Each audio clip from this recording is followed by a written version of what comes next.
Because you started podcast when podcasting wasn't the thing, No. right?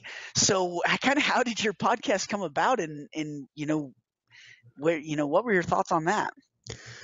Well, yeah, so it was about 10 years ago. There was a guy I used to listen to. He did Blogging the Outdoors, it was called. He had a little podcast, and that's kind of what sparked my interest in it. I used to listen to him. It wasn't all hunting, but it was mostly hunting and fishing. And I'm like, oh, I should add this to the Hunting Channel Online, which is a website that I own.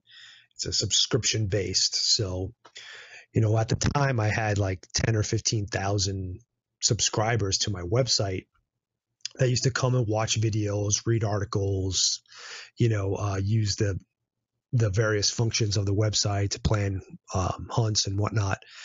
And then so I added the interviews with the hunting masters, where I would once a month I would get a hold of somebody in the industry, and we had to Ask the Pros section on the Hunting Channel for many, many years, and that take those questions from there, and I would ask them on a podcast to one guy. And so I only produced 12 a year, and I did that for about 6.5, almost 7 years. And then I quit doing them.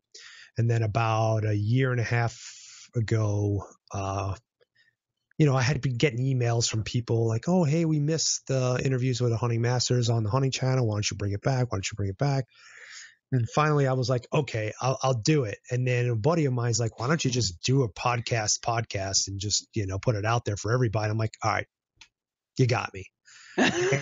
I'm like, so I wasn't going to keep the name Interviews with the Hunting Masters just because it sounds kind of, one, it's long, and it's really not, I didn't need to market it before because it was just on the Hunting Channel, but putting it out there on the web, now it's something, it's hard to market. It's hard to shorten up and make, it's just a mouthful. There's number one. Number two, it sounds very pretentious, like, oh, this guy thinks he's a hunting master.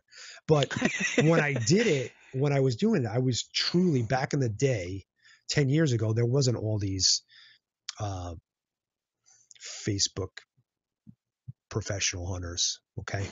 So I like guys who wrote books, guys who were very well known, so I viewed them as masters, not myself as a master, but them. There was interviews with the hunting masters, and that's how it came out. But everybody's, I'm like, let me roll this out. I'm going to throw out a few of my old episodes first just to see what happens. And that's why I end up keeping the name. I was going to originally call it the same as my TV show, Days in the Wild podcast. It would have been easier marketing, smarter, but I did what I did, and now I rolled it out as Interviews with the Hunting Masters still, and here we are a year and a half later. And you're doing one a week, right? I do one a week, yes. That's awesome, man.